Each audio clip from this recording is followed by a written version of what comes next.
If there's one thing worth mentioning in life, it's the fact that our future selves are watching our every single move. However, here's the truth of the matter. We don't care enough about them to really put any of this into practice.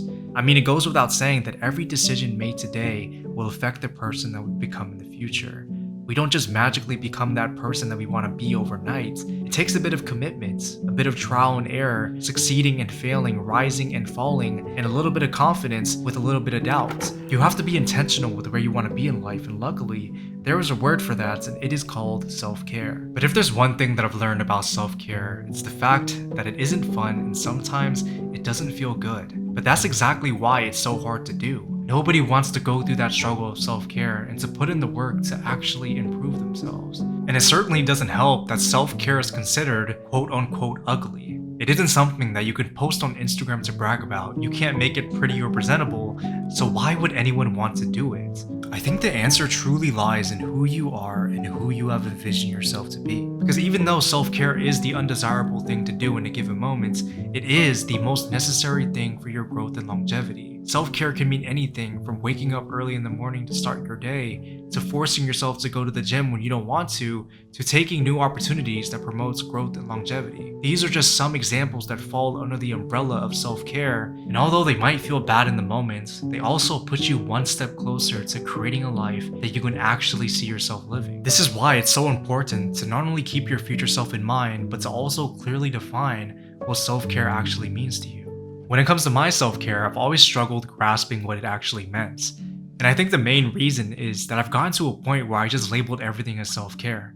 Say I was tired from a long week and needed some rest. Perfect, I'll just skip the gym to compromise. I didn't get enough sleep last night? That's fine, I'll just sleep in and skip my morning routine. Or one of my favorites, having one clean day of eating and immediately cheating on my diet as a reward. And I'm not saying that these aren't valid reasons for any other person. What I'm trying to get at here is there is a very blurred line between the alternatives to self-care and just making excuses to not take care of yourself when necessary. And I think the mistake here is mislabeling these alternatives to your self-care as self-care in itself when they are just exceptions to your self-care that slowly transforms into the new norm with the help of negligence. And unless you are clear cut on your definition of self-care, you can end up convincing yourself that anything is fair game. In my case, one thing that I struggled with a lot was maintaining my meditating habits. For a very long time now, I'd say maybe since I was 16 years old, which was almost 6 years ago now, I've always meditated first thing in the morning, and it's been that way ever since. Through thick and thin, meditation has helped me stay level-minded and got me through some very tough times. I value meditation very highly now because it has never failed to ease my mind. But if I were to name another thing that rarely fails to ease my mind, I would definitely have to say it's catching up on sleep. And as I get older and have more obligations and things to worry about and just overall sleep issues, I've been more inclined to sleep in on days where I don't have much going on instead of waking up and getting my morning started. There was this period in my life where I struggled maintaining my meditating habits because I substituted meditation with 30 minutes to an hour of extra sleep. And at first, it started off as an exception to my self-care. Say I felt tired that morning and it's the weekend. I would opt in for 30 minutes of extra sleep and hopefully meditate when I wake up. Slowly, I started using these exceptions in my normal routines to which I didn't have enough time to even meditate because I would sleep in for too long. At this point, I started convincing myself that extra sleep was equivalent to meditating when that was far from the truth. Because while sleeping in helped me some of the time, meditation helped me 100% of the time. And like I mentioned before, it always starts off as an exception, but it slowly becomes the new norm if you're being negligent. And to no surprise, the biggest consequence was my future self struggling to revert it back to how it was. You see what I mean? Our future selves will always reap the consequences or the benefits of our actions.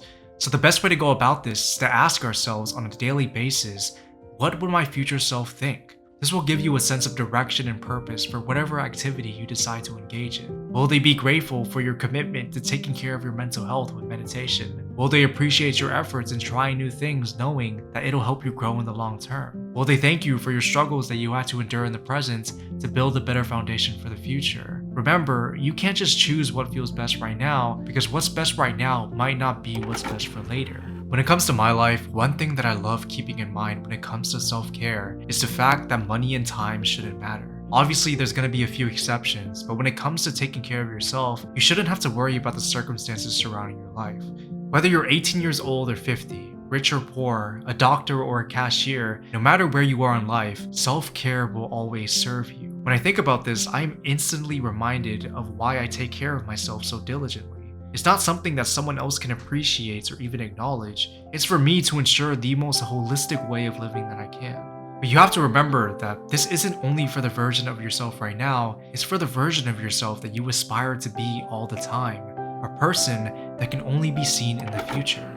Because like I mentioned before, self-care can be really ugly. It's stuff that you wouldn't want to share with others, not because you aren't proud of it, but because it's practically you taking account of your past, present, and future self. And nobody truly understands that more than you. Self-care is doing things that make your life easier in the future. It's also understanding where you've come from and assessing what you need to improve in the future. And it can mean anything from waking up 10 minutes earlier than normal to meditate, or moving across the country to pursue your dream career. Remember, this is your life, this is your journey, and this is your story. You don't want to flip through the pages and wonder what would happen if certain parts were written differently. You have to write a story that you want to write, a story that you can happily look back on. So take the time now to do something in the name of self-care. Maybe you can take up journaling, start meditating even if it's for 2 minutes, start going to the gym and beginning your fitness journey. Whatever you do, be mindful of that person in the future. There's really nothing confusing about it, and I don't know why I struggled with it so much in the past. It's simply just you taking care of yourself one step at a time.